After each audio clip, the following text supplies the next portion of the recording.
Hello and welcome to another episode of NXT UK Weekly, brought to you by Powered 4 TV. I'm Johners and joined as always by my good buddy John Scott. So John, great to have you on back on the show to cover another excellent episode of NXT UK right here on the Powered 4 YouTube channel, of course. So how's your week been and how are you? Yeah, not bad, mate, not bad. Been busy. Obviously, normal life resumes, as they say. Along with everything at Powered 4, which we've had a lot of stuff going on that I'll be happy to give a quick rundown whilst we're here, John. So obviously the last 7 days has been pretty manic for us. Lots of good content, lots of new content coming on. Lots of great content dropping on the YouTube channel and on the site itself. So give us a bit of a rundown, John.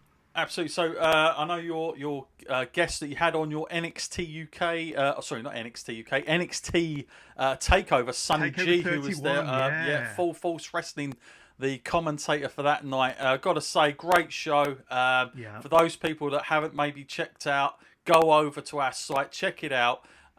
Literally available now. Their 5-year anniversary. You're not going to want to miss it. Also, myself and John, we're there doing a pre and post show.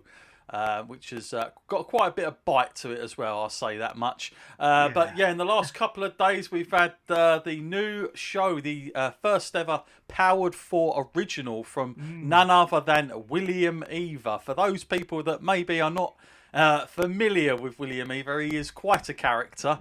And when I say a character, he's a 24/7 character. I'm not sure that I've met or I know which one I've met, or if this is exactly the man himself. I'll never know. There's that Jake Roberts defined line about this person on William Eva, but it's different. It's definitely worth checking out for those that maybe are curious to take a little bit of a break from wrestling. It's certainly a weird avenue to go down, that sort of well, I guess, that you might get lost. Also 1PW, we've had some absolute classics hit so far. We've had 2 drop on that. One was the 1PW 1-year anniversary show, which has got some absolute crackers. Really top card. The likes of AJ Styles, Samoa Joe, Pac, all Spud. They're all on there, and includes a match that I've certainly never seen before. I have to say that much in person, other than some of the Japanese stuff, but a barbed wire death match. It's certainly got my curiosity to go and check it out, that's for sure. I couldn't remember it, but you won't be disappointed. And also just this week, landing on Wednesday, was the Iron Sheik himself, the man on a Q&A, which is... as you can imagine, like most Iron Sheik interviews, definitely have... yeah, that's for sure. But yeah, we've got lots of those coming up. I'll give a little hint as to a few things coming up with 1PW. We've got a Bret the Hitman Hart interview that will be dropping in the next couple of months, and we're also going to have another big show coming up next week. I won't give too much out, but it will be an event which I'm looking forward to. And of course, everything else there on our site, on the platform, the likes of DNA Wrestling, Full Force Wrestling, as I mentioned earlier, but don't forget TNT Extreme Wrestling, the full archive available as soon as you sign up, $7.99. Go ahead, check it out, and yeah, stay tuned for more. It's amazing value for money. So much on there, so much excellent wrestling content, and so much more to come as well. So much to look forward to from Powered 4 TV. But we're here to talk about NXT UK on the WWE Network. We've just seen it, John. A fantastic episode.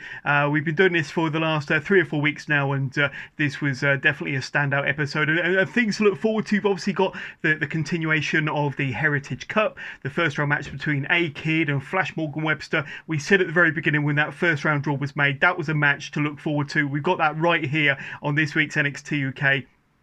We got the State of the Union address from Kaylee Ray, the NXT UK Women's Champion, and so much more. But it kicked straight off with the women's division and a match that's fairly rare. You don't often get to see a tag match between members of the NXT UK Women's roster, but we did here. Now, I've got to say that my first impressions seeing Zia Brookside and Danny Luna come out for their tag match against Emil and Nina Samuels, those two looked fantastic. It looked like they were a ready-made made, fresh out the box tag team. They looked fantastic. Very, very impressed with the look of Danny Luna. I've not seen too much of her, with the exception of one or two matches she had on NXT UK last year, but she's got a great stature, and very reminiscent, if I might say, of Geordie and Grace. I think the current Impact Women's Champion, but really, high praise. yeah, very, very good look from those two. Now, I have to say, like I say, it's rare to have a tag match amongst members of the NXT UK women's roster, but this was a fantastic delight, and yeah, a great way to open up the show. Just to go through some highlights, you had Nina Samuel. She gave Xia Brookside a bit of a beating in this match with a tilt-a-whirl backbreaker and a reverse suplex on display. However, there was some friction, some sign of some friction, some tension between Emil and Nina Samuels in this one fairly early on. Danny Luna got the hot tag and was impressive in the comeback for her babyface team, but it was Emil, as she attempted to tag out to her tag team partner Nina Samuels. Samuels jumped from the ring apron, jumped off the side, and abandoned Emil for the remainder of the match, as Nina Samuels kind of wandered backstage with a wry smile on her face. There was an impressive ending to this match, John, with a Brooksy bomb double team from Xia Brookside and Danny Luna, capping off what was a very, very entertaining opener. And after this match, I for one want to see more of these two. Want to see more of Xia Brookside and definitely Danny Luna. Very impressed with her look, and a really good way to kick things off on this week's episode of NXT UK, John. Yeah, I felt the match was pretty decent. Like you say, tag team women's match, when we don't always get that, so it did stand out as being quite different. Xia Brookside for me looked like the standout star, if I'm being completely honest. I think from anybody that might have just been watching, if they just come by this tonight, I think she stood out by quite some time. Again, I don't want to harp on too much. I did mention this last week, but maybe too much smiling for my liking, John. I don't know what it is. A lot of this going on as well. She needs to get a bit more serious. That's a new thing. I guess I'll be doing that when I strut around. That'll make people like me. But yeah, I think she's better than that. That's what I'm getting at. I'm not saying this is. I doubt very much that's something she's selected to do on herself. I'm sure she's been sort of directed to do that a little bit more, to come across as the baby face. But I think sometimes you can overdo it. It's very difficult as well without real fans there. Like you can't gauge how that's going to come across, and I think you're only seeing it through a television screen. It's difficult for them because they're not getting that immediate feedback to some of the stuff they're doing. So that's the only sort of downside to having no fans. Obviously, as we saw in that clip where we saw Shawn Michaels harping up over the tannoy, they're obviously giving them feedback that way instead of the fans. So it's an interesting dynamic there. But I thought the match was really good. I was happy that Xia got the victory, got the main star. I think it was a little bit about her, but obviously they're doing something maybe with Samuels to sort of, maybe they're going to split up. I'm sure they were teasing that quite a bit in this match, but pretty decent start. Nice to see NXT UK starting with a women's match, especially a tag one. Yeah, definitely. Lots to take away from that match. And like I say, four very, very talented individuals, but I was particularly impressed with the babyface team. And like you said, no doubt a bit of a match somewhere in the future between Nina Samuels and Emil as well. So lots of kind of ongoing storyline development from that match alone. Then there's a backstage segment of Ilya Dragunov and Dragunov stating that he wants Walter, and he wants Walter in a tag match next week. And I'll tell you who's standing there but the bruiserweight Pete Dunne, and as it turns out, he selects Pete Dunne, or Pete Dunne agrees to be his tag team partner for an epic tag match next week on NXT UK, and it's going to be Walter and Alexander Wolf, two key members of Imperium, going up against the bruiserweight Pete Dunne and number one contender to Walter's title, Ilya Dragunov. So wow, out of the blue, we get this tag match announced for next week, John, and four bigger stars that you couldn't wish for, really. Yeah, if there's one downside to this, if I'm going to play devil's advocate, would be the fact that, again, as I mentioned last week, and I know you did as well, that maybe Dragunov will be a little bit overshadowed again by Pete Dunne in this. And what do we truly want to see? Do we want to see Dragunov or Walter, or would we rather see the big money match between Pete Dunne and Walter? That's the only thing. What I do find fascinating is when they did that segment. I don't know if you noticed, but they try and make the backstage look much more bigger than it probably is. They're wandering around going, where are they? You know, oh, he's over here. I thought that was hilarious sometimes. When they're 6 feet away. Yeah, and look, I always do. So I think this is going to become a common theme on our show, John, where I always represent something from a video game. But it did have that about, remember when those older SmackDown games where you could walk around backstage and you'd always bump into somebody just standing up against a corner like this. That's what it felt like to me. So, I mean, not bad, but I do worry a little bit for Dragunov. I don't know where this sets him up in the future with all this with Pete Dunne. Because Pete Dunne, he looks like... I mean, him and Walter are very different levels, I will say, to the rest of the roster at the moment in terms of what I would class as star power. So, intriguing to see what it comes off like next week. Yeah, we're going to be talking a little bit more about Ilya Dragunov in a little video package that popped up towards the end of this week's episode, and that's a big announcement there, so we'll get to that. But then we see Piper Niven. She's backstage. She's asked about her thoughts on Kaylee Ray's address later on, which we'll get to, no doubt, with Piper saying that there will be more than enough people there who will be wanting to hit Kaylee Ray in the mouth and kind of take the women's champion down. So that'll be maybe a little bit of a glimpse into what we're going to see at the end of the show. But then we get our next match, John, and Jack Stars versus Saxon Huxley. Now, we've seen Saxon Huxley now, I think it was week 2 of NXT UK's return when he went up against Walter, and we were full of praise for what a star-making performance that was for Saxon Huxley against the NXT UK champion. 2 big men going at it, and Saxton gave as good as he got. But go back to Jack Stars, we've also seen Jack Stars in some tremendous battles before. And if you remember back to when Walter made his NXT UK debut, it must be getting close to a couple of years ago now. I mean, the overriding memory of that was that huge chop that Walter laid to Jack Stars' chest. And there were photos going around the internet, and I think Jack Stars was feeling that for about a fortnight afterwards. So Jack Stars is no stranger to going in there with the big guy, and here, it was much the same. Stars was being thrown from pillar to post, John, across the ring, with Saxon Huxley really laying in the beating on the smaller Jack Stars. Saxon applies an Argentine backbreaker, but Stars did get a bit of a comeback. He did get a bit of offense in there with some running forearms. But it was only brief. As Saxon destroyed Jack Stars with an impactful elevator drop for the pinfall victory. And as we said, a couple of weeks ago, they must have big things in store for Saxon Huxley. I certainly hope so. They featured him in 2 matches out of 4 weeks on NXT UK. I think that star-making performance against Walter a couple of weeks ago means that we're going to see a lot more from Saxon Huxley. But this was entertaining for what it was. But unfortunately, I think Jack Stars is going to get the reputation of being the whipping boy for the bigger superstar.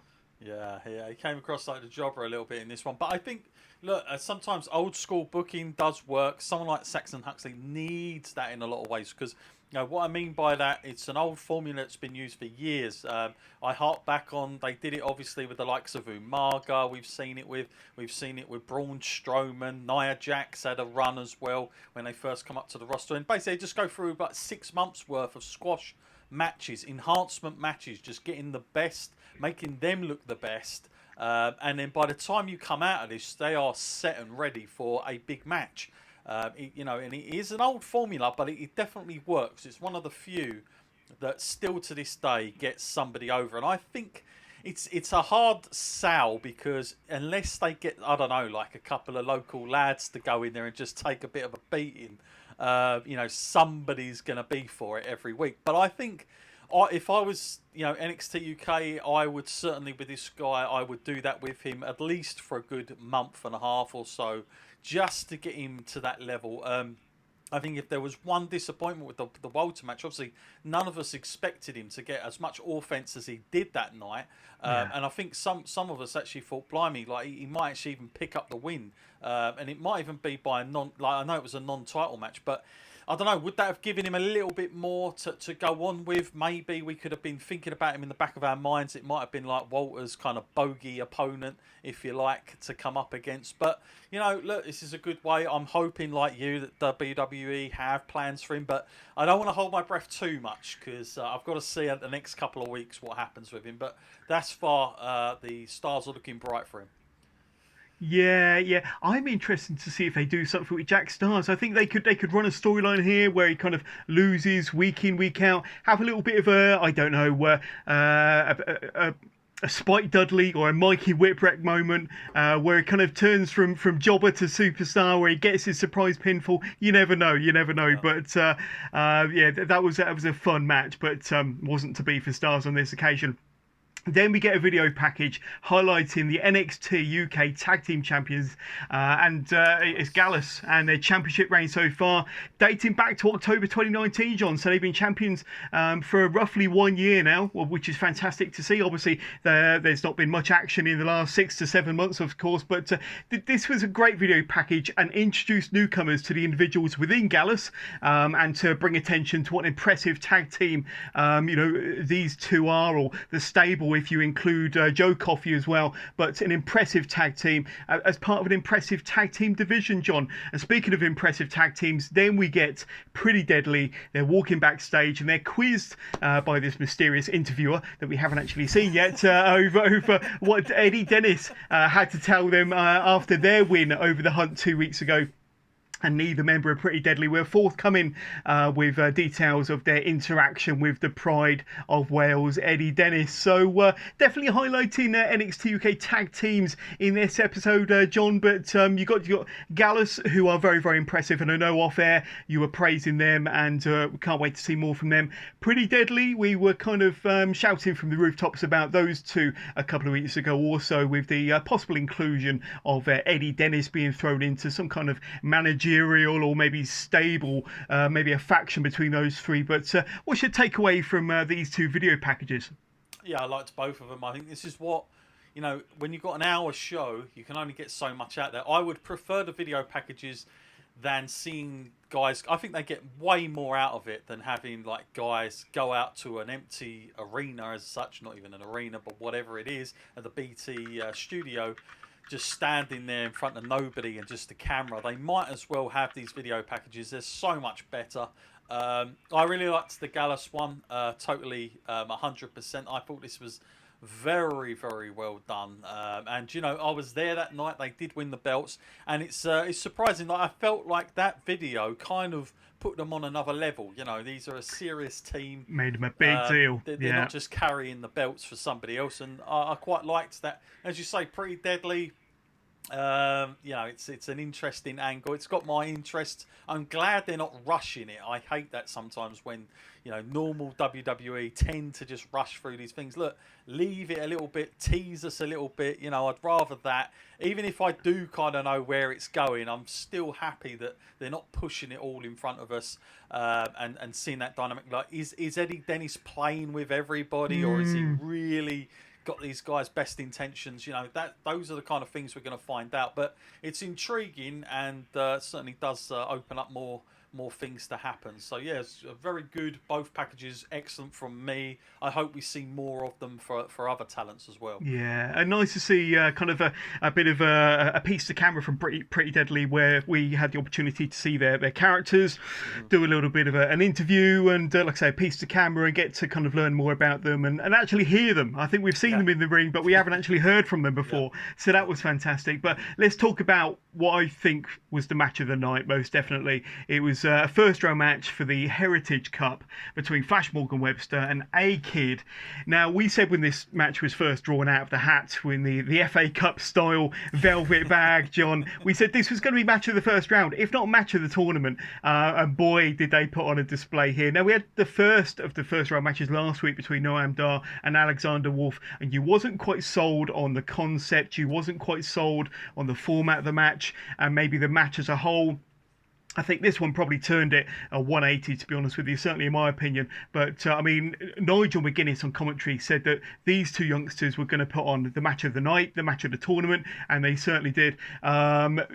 you're only going to get a tremendous match between these two very, very talented, young and exciting individuals. Now, remember the rules to the Heritage Cup. I've mentioned it a few times before, but each match is based of 6 3-minute rounds, and it's best 2 out of 3 falls, and a fall can be won by either pinfall, submission, or knockout, submission, referee stoppage. So one of 3 ways to win a fall. You only have to get 2 to advance. There was a lot of groundwork between these two, John. I'm sure you'll agree. Plenty of groundwork and slowing the pace down, certainly in the first couple of rounds, but throughout the match there was lots of submission and transition and holds. But the pace of the match did pick up, certainly, at the end of the first round, giving us a glimpse into the rest of the match. Then we get these two combined very, very well. There's some excellent submission holds, some reversals between Flash and A-Kid on display. But it's Flash Morgan Webster who won the first fall at the end of this second round with a pinfall reversal to go 1-up. There's a wicked Poison Rana at the tail end of round 3, followed by a stunning running knee at the beginning of round 4 from Flash Morgan. So he really kind of hit the ground running here. But it wasn't enough as A-Kid nailed a Spanish fly, a superb Spanish fly, followed by a wicked head or a kick to the head of Flash Morgan Webster to go 1 fall apiece. The two exchanged stiff strikes as we entered into round 5, and it was at the end of round 5 when A-Kid hit a brilliant. He connected with an Uma Plata, a submission hold, so he kind of really clamped it on to get the submission win at the very, very end of round 5 to advance to the semi-finals to face Noam Dar, who won last week. So A-Kid, Flash Morgan Webster, tremendous match. I loved every minute of it. I was on the edge of my seat. I was fully invested in the story they were telling. Lots of groundwork, lots of submission holds. Some really innovative stuff, but the pinfalls and the submission work was fantastic. But what were your thoughts on this one? I loved it. Yeah, I can't disagree. The match was excellent, first class, no doubt about it. I'm still not sold with this concept of match. For me, the rounds are just too quick in between. I can't take this. We finished around. There was one spot in particular where A-Kid was thrown out. And I think it was A-Kid, one of them anyway, and obviously the bell rung, and it was like, well, they've got to go back to their corners. I mean, it was like, 10 seconds it felt like this time. Yeah. For me, that's a little bit too short. I know that they want to speed this stuff up, but the idea, I mean, realistically, if this was a real match, a heel could just go to the outside and waste time, probably more time than what these rounds are giving. So that's the only thing that takes me out of it. I wish they'd have got a little bit more creative with what happens in that time, even if it's like maybe a minimum of 30 seconds. But if you play about with it, you get the cameras on each person, what they're up to, maybe they're getting spoken to by a trainer, something along those lines, strategy, whatever. I think it would give a little bit more, but 10 seconds seems a little bit ridiculous for me. I did enjoy the commentating for it. It's brilliant by Nigel McGuinness all the way through this. Excellently well done there. And the match, you can't really fault anything. I think I expected A-Kid to be winning this. I mean, Webster, no doubt about it. He's definitely a tough opponent. But I kind of, with what happened with Mark Andrews, the other, what they went back to last week, and obviously then bringing that up, I thought, he's probably there's other things for him to do, as we'll get to later. But yeah. I certainly thought, and that, as you say, John, it'll be. Are you saying so? It will be A-Kid up against Noam Dar. Noam Dar in the semi-final encounter. In a little bit, because I've gone. They were my 2 picks, so that's bolted me for one. But I said Noam Dar could get there by hook and crook, and wouldn't it be a big shock upset if he was to? I mean, it would certainly get him a lot of heat. At this stage, if he took out A-Kid, not getting to the finals. So that'll be interesting to see how that one goes. But yeah, I would say the winner of that match wins the whole thing. For me. You could well be right. That's where I'm going with it. But I don't know. I've got this sneaky feeling that they may just pull the rug from underneath us and go with Noam Dar. I don't know why. I just got this feeling that they like somebody, the chase. Can you imagine how big his head would be if he wins the Heritage Cup? Can you imagine? That's what Unbelievable. That's what I want to see. But this was a tremendous match, and Yeah. you know, unlike yourself, John, it really pulled me into the concept of this tournament. Really pulled me into the concept of the matches and the format of the matches. But A-Kid and Flash Morgan Webster knocked it out the park for me. Yeah, yeah. I'm definitely going to go back and watch this one again after we've finished our chat. But tremendous match. But John, we spoke at the top of the podcast, top of the show, about the fantastic stuff that we've seen over the last 7 days from Powered 4 TV. But let's have a little look ahead to what is on offer from Powered 4 TV on the main site. Ladies and gentlemen, this is Millie McKenzie! She is at least 5 sandwiches short of a picnic. Casey Owen!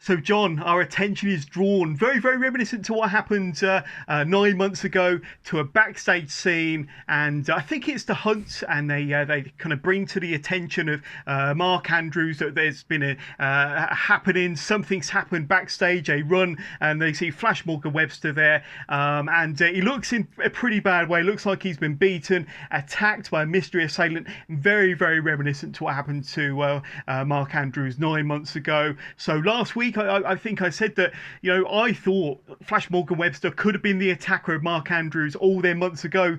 It doesn't look like they're going in that direction, but definitely interesting to think, well, is it the same person who attacked Mark Andrews, who attacked Flash Morgan Webster? What the hell's going on here, John? Well, you know, wouldn't it be intriguing if it was, you know, Flash Morgan Webster took a play from the film Fight Club, where there's that scene where he starts beating himself up. I love that film. Puts himself on the floor to make out like he's been actually attacked, but he's not been attacked, and he was still the culprit for the whole Mark Andrews affair. He's trying to take maybe the kind of stuff off of him, but no, I don't think they'll go that route. That's just me thinking well out of the box, probably fantasizing an angle there. I'm not sure. I'm still not totally sold. I mean, it all depends. Like, at this stage, it's one of those things. Until you get the reveal, you'll only be able to look back and appreciate what they've left you with, like the breadcrumbs. But at this point, I'm kind of still in the middle. Like, it'll only pay off if it's... There has to be some sort of logical sense. I really dislike it when it's like, I don't know, let's go back to Stone Cold Steve Austin. Who run him over? I mean, how long did that go on for? Who's it end up being? Rikishi. You know, That's it. Don't build up your hopes. Yeah, it's like the Mystery Man 3-way from last week. You were very let down by the 3 entrants. So, Nobody knew to shout about. I'm always going to be this guy, I'm sure, on this show that is going to be like that. But you know, at the moment, it's okay. But I still want to see that. You know, where does it go? But if it was what I just said to you, then, you know, my hat's off to them. If I had one on, it would be thrown up and down, I can assure you, and I'd be very intrigued. But, you know, I've got to say, Morgan Webster, like, I don't know, do I see him as a face? I would actually say Mark Andrews out of the two is more leans that side if there was going to be a turn by one of them. But I don't know, maybe they've both got to find out who it is now, because you know, it's certainly after them. I have no idea who it could be. Could even, maybe does it spring to Eddie Dennis? Who knows? Who knows indeed. Interesting. But, yep, we'll find out sooner or later, I'm sure. I'm sure we will. Yeah, I'm looking forward to finding out who the attacker was. And like I said, they've been building this as a long-term story, so hopefully it's got a good payoff to it. Yeah. I bloody hope so anyway, for all of our sakes. For but my sake, yeah. Then we get the Kaylee Ray State of the Union address, John. She's in the ring, bigging herself up, bigging a championship reign up. we get pretty much the entire NXT UK women's division out surrounding the ring. Then they kind of get into the ring, kind of fed up of her kind of flapping her gums, really, and they beat her out of the ring. And then they start brawling. There's this huge brawl between every member of the NXT UK women's roster. Quite a vicious brawl between, and it must have been around 6 or 8 of them there. Kaylee Ray thinks she's got away with it scot-free, John. She's just on her way to wander back to the locker rooms, and who is standing beside her but the fashionista, Ginny. Ginny takes none of her crap, and kind of they have a bit of a brawl around the ringside area. And the show goes off the air with Eva Valkyrie coming off with a huge senton onto the collection of women on the outside, and Kaylee Ray, the NXT UK Women's Champion, kind of stumbling her way to the backstage area, but with a bit of a wry grin on her face, knowing what chaos she has just started. As it seems like every member of the NXT UK Women's roster is kind of at war with one another, all because of her devilish kind of scheming ways. But this was a nice little segment to end things, and kind of adds a bit more colour to the NXT UK women's division, you could say. Interesting to see which way we go next. It looks like they're kind of lining up Ginny as possibly the next number 1 contender, certainly with that brawl between her and Kaylee Ray towards the end of that segment. Give us your thoughts on what went down here. Look, kind of lots to talk about, and of course Ginny is one of your favourites as well.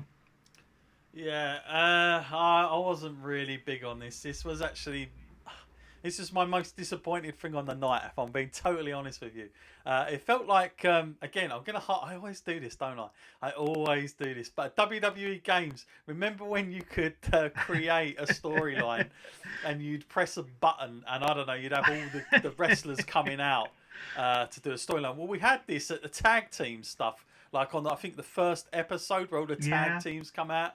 I thought, like, blimey, he's pressed that button again. Yeah, they're all coming out. I've got to say, it felt like if anyone's ever seen, I don't want to give spoilers here for Cobra Kai, but you know, the final episode of Cobra Kai in season 2. This is what it played out like. Just massive brawls going on everywhere. For me, it was a little bit too choreographed and staged. It was a little bit too perfect, if I'm honest. I didn't like the multiple amount of women out there. I just feel they do this a lot. I mean, I don't know if we see it too much with the males heavyweight title as much as we see it with the women's title. I'm not sure why they do this, but they always all seem to come out and it just kind of, it takes away the shine. I felt like, for me, when Ginny come out at the end, I don't know, I didn't feel like, oh, that's the moment.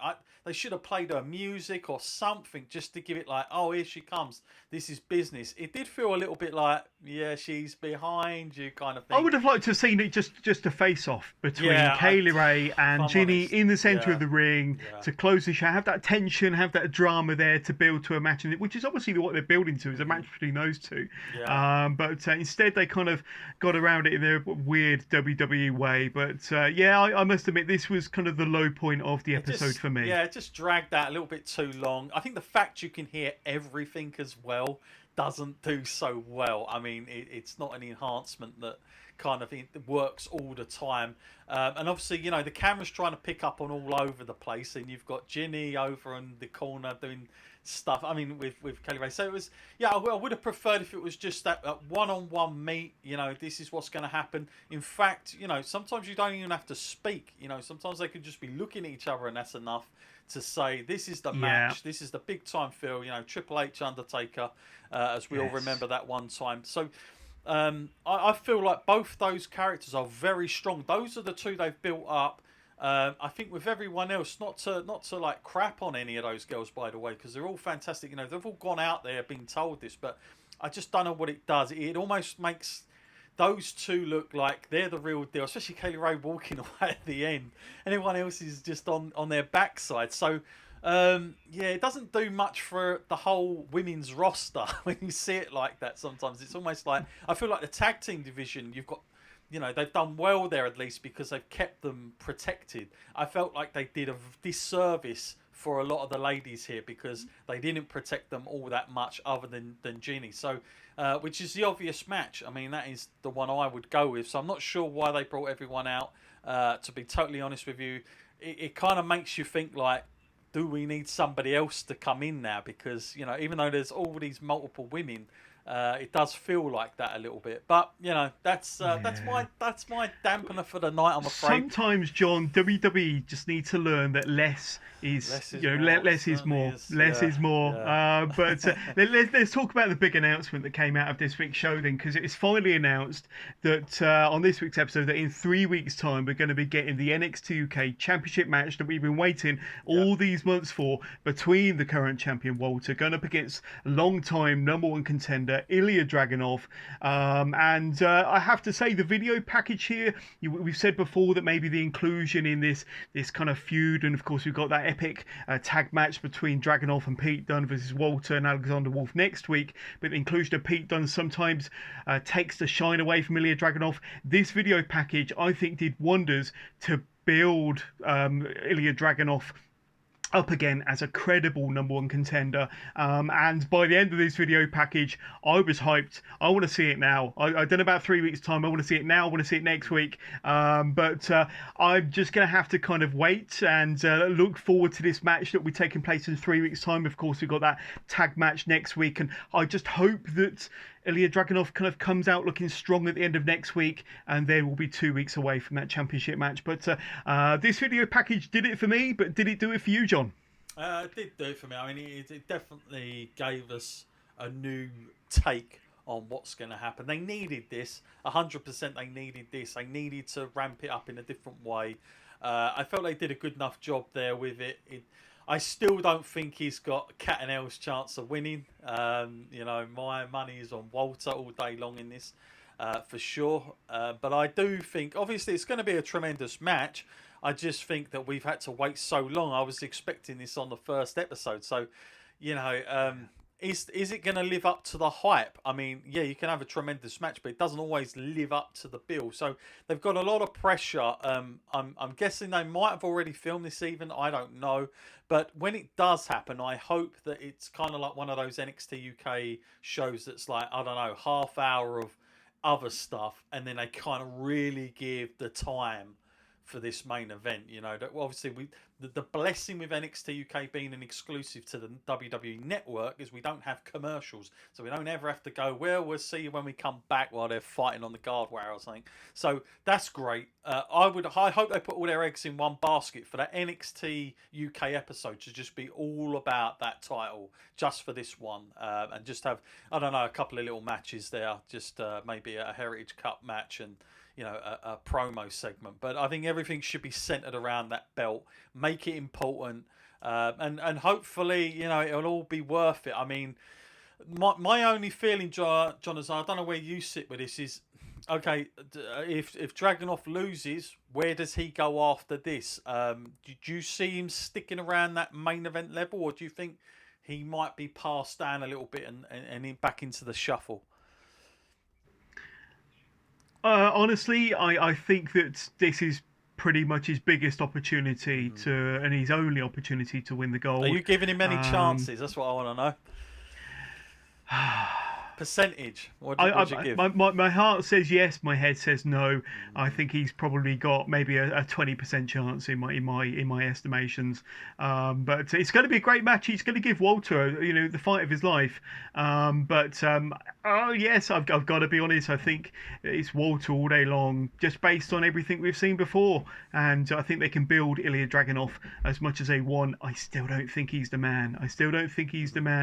And I still think the long-term project, the long-term storyline is that rematch that we've been looking forward to, Pete Dunne versus Walter.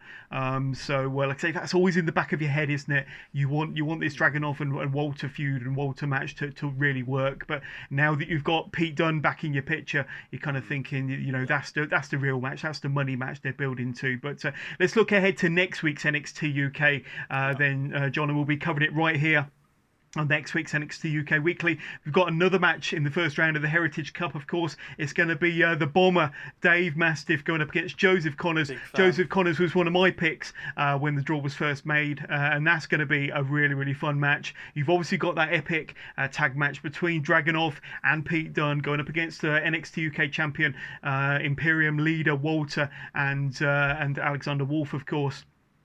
so much more. But I've got to ask you where your kind of thumb is sitting on this episode, John. Is it a thumbs up or thumbs down? Or you can have thumbs in the middle. I did say that last week. Yeah. But where does your thumb kind of sit on this one? For me, I'll jump ahead. I think just for I love the opening tag match, the women's tag match, and I really enjoyed Flash Morgan Webster and A Kid. So I think on balance, it's got to be a thumbs up episode from me. But what about yourself? Well, last week I gave a thumbs up just on the basis of our launch, I feel. But I feel this wasn't as... I think this was better than last week. However, I was happy last week. This week, the ending is kind of like one of those films. You go and watch the film, and then, I don't know, something at the ending just don't sit right with you. And that's how I feel. So I'm going middle ground for this. It's not enough to be a totally bad show for me, because we still had, a tremendous match in there. But I felt like that ending was just head scratching to what they're doing with the rest of the women's roster. But overall, you can't really... Again, we always have to hark back onto this, is when we're talking about NXT UK, this is, at the end of the day, fundamentally a development territory. We have to always remember that. This is what it is. It's not like the NXT in across the pond now, which is obviously on the networks and all the rest of it, was up against AEW and all that stuff. But this is a different vibe to that. So I feel like, look, they're still learning things, and this is part of it. So you can't always kind of, go out on, say, every episode has to be, amazing. We're going to get these at time to time. But overall, yeah, I'm in the middle. Very good. Well, that pretty much brings us to the end of this week's episode of NXT UK Weekly, brought to you by Powered 4 TV. Don't forget to hit the subscribe button to our channel, to our YouTube channel. We're up to 1,500 subscribers now, John, so things are looking good. So please, if you're watching this, hit subscribe and definitely recommend this channel to all of your friends and family. Don't forget to sign up to powered4.tv so you can get everything that John mentioned at the top of the podcast, and we had an advert squeezed in there, so you know what we do. We know what we're all about. We're more than just on demand. Hit subscribe, hit sign up. $7.99 gets you all of that 1PW, TNT, DNA, Full Force Wrestling, and so much more, including documentaries, podcasts, interviews, and so much more to come as well, John. And you can also catch us on your favourite podcast platform as well. So when you're out and about doing your shopping, walking a dog, doing your housework or the gardening, whether it be Apple Podcasts, Google Podcasts, Spotify, Podbean. Just search Powered 4 and you'll find our podcast there.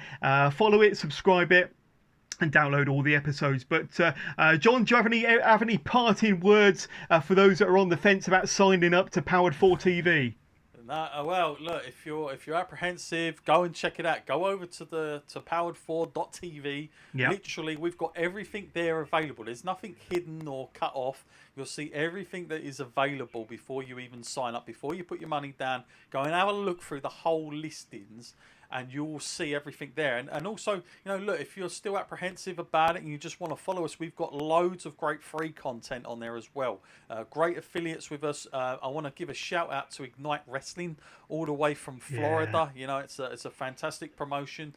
A lot of people might not have seen it, but they are everywhere, by the way. And also another one, a real favourite of mine personally, is Clash Wrestling. CJ Carter and G Money, it's a tremendous promotion. Very well shot, great production. The likes of Cara Noir, Sammy Smooth from Pretty Deadly's down there as well, William Eva, Paul Robinson, Rocky Mack, and honestly, this is one of the few promotions. It goes from 1 to about, I think there's 12, and they all have an ongoing storyline. So it's like watching a series on Netflix, and you get to the end and it has that payoff because it's finished now. There are no more of them, but it's really worth going through just on that basis alone. Some great matches, but a very unique look. So definitely recommend that. But yeah, go over, check it out. As John has said, we've got loads of new stuff coming. We've got a weekly schedule now. So William Eva comes out. Life Layers every Monday, you'll see that. And also next week we will have Wrestling Classics turn up on the platform as well. You're not going to want to miss that. We've got them all the way back from 1987 all the way to I think around 99. The likes of Andre the Giant, you know, tremendously huge name. And his match was actually from 1987, the year of WrestleMania 3, the peak, maybe the very last golden age of professional wrestling, as many people will say. We've got the likes of course, you know, have to say this, RIP, you know, the Road Warriors now, obviously Animal passing not that long ago. Those guys are on there as well, you know, tremendously to check those guys out. And yeah, just a whole load of legends that came over. Tatanka's there. We've even got Scott Hall on there, Razor Ramon. So you're not going to want to miss it. Check those out, and especially if you're an old school fan like me, it's definitely worth something. There we go. Well, from myself, Johners, and from John Scott, thanks very much for watching this. Don't forget to hit subscribe and to sign up to power4.tv, and we'll catch you all again next week.